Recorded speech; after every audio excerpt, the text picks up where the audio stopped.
Hey guys, welcome back to my channel. In today's video, I want to talk to you about grading of musical pieces, how accurate they are, and can you really objectively say how difficult a piano piece is? Don't forget to subscribe if you haven't already done so, and make sure to check the notifications bell to never miss a new video. Also, if you found this video helpful, don't forget to give us a like. So I decided to talk about this question because this is something that I struggled with a lot as well when I was younger, when I started teaching, finding pieces for my students, finding pieces for myself. And in the United Kingdom where I live, there's a very strong presence of grade exams, and ABRSM Trinity kind of dominate the entire musical education. Whether you play piano in a music school or you have private lessons, if you play any kind of classical music, then chances are you're going to be doing some grade exams. And nowadays, even if you do pop music, you can do grade exams by Rock School and Trinity. So some people prefer not to do grade exams, but they still want to know what level they are at.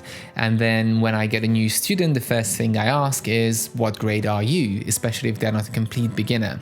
So here it gives us a very strong indication of what the overall knowledge of that student or person is. Now, this doesn't work in every other country, like for example in Central Europe and Eastern Europe, even in some Western European countries, I don't think this grading system works, and you would just say you're a beginner, you're an intermediate student, or you're an advanced student.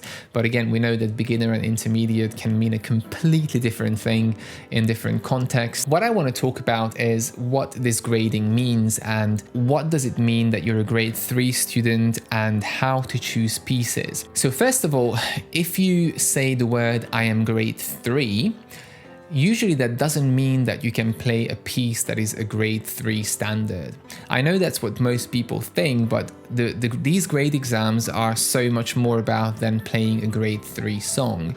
They are supposed to kind of measure your overall knowledge of music and piano. And that's why, for example, in the ABRSM exams, you have an oral test, you have a sight reading test, you have scales and arpeggios, you have your pieces, and you also have to do a music theory test when you get to grade 5. There's a lot more to music and playing piano than just a grade 3 piece. Just because you can play a grade 3 piece, it doesn't necessarily mean that you are grade 3, because if you're a grade 3 student, the assumption is that you know all the scales to your grade 3 standard, that your sight reading is of a grade 3 standard, and you have the experience of a grade 3 student who has played many pieces before and knows how to handle stylistic choices when it comes to grade 3. So that was the first thing I wanted to talk about. And the second and most important is how accurate are the gradings of piano pieces. Now, the short answer is they are not objective, but the long answer is there is something to them. Now, let's just see what piano playing or music is about. You've got a sheet music. If you play all the right notes and all the right rhythms, you can say that you played that piece.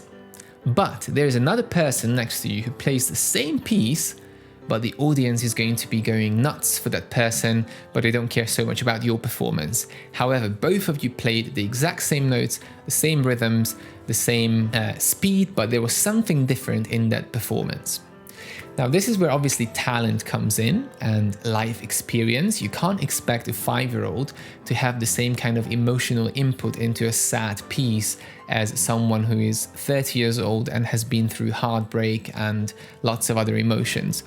So that's number one. Number two is, if you are a grade 2 student, you can play a grade 2 piece. But if a grade 8 student is going to play that grade 2 piece, it's going to sound much nicer and much more complete. And that doesn't mean that you won't pass your grade 2 exam. It just means that the grade 8 student has a lot more experience and a lot more insight into what goes in that musical piece, and is going to be able to put a lot more value added input into that performance. So you can see that although that piece is grade 2, it can be played in a much more difficult way that a grade 2 student couldn't do. Now, when you look at these grading systems, they are objective to the point where you look at a piece of sheet music and you can definitely tell whether it's grade 1 or grade 8. If it's very difficult, it's going to be definitely grade 8. If it's very simple, let's just say it's going to be grade 1. But if there is a piece, and I see this every single year in the syllabuses, sometimes you see a grade 4 piece in the grade 4 book, which seems a lot harder than most of the grade 5 pieces in the grade 5 book. So when you look at two adjacent grades, grade 4 and 5, the difference between the difficulties is kind of blurring, because it also depends on what you like. If you like a piece, you're going to perceive it as much easier than if you hate it. Also, some of the things that you have practiced in the past are going to make things you practice in the present easier. For example, if you played lots of pieces with a broken chord left hand, and then in grade 5 you get a piece which has a lot of broken chords in it, it's not going to feel difficult at all because you've done so much of it in the past. But let's say that you've never played Baroque music or counterpoint, where the two hands play independent melodies. You've only played pop music your entire life, which is chords and melody, and then you have to play this grade 5 piece, which is a Baroque piece. It's going to feel like grade 8 because you've never done that before and it's completely new.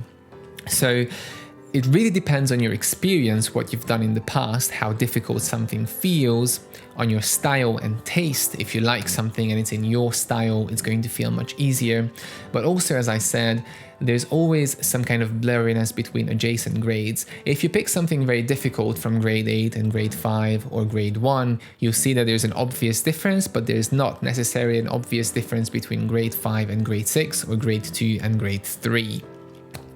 Now, the reason why I was saying this because I've done all these videos for choosing repertoire, and if you're a grade 5 student and you're looking for pieces to play, you're not necessarily restricted to grade 5. Feel free to look at lots of pieces in grade 4, also in grade 6, maybe even grade 7. Although it says grade 6, it might not be as difficult as you think it is, and there's no way of perfectly objectively putting a piece into a difficulty level. And this was the main point I wanted to make in this video. Hopefully that came across, and it should be easier for you to decide now what pieces to choose and what grade you are, and not stress so much about picking things from the same grade and not playing a piece because it's one grade higher. By all means, go for something that's a little bit harder or a little bit easier, because you might find it actually easier, or the easier one more difficult. If you have any more questions on this topic, leave it in the comments. Thank you very much, and as always, subscribe for more.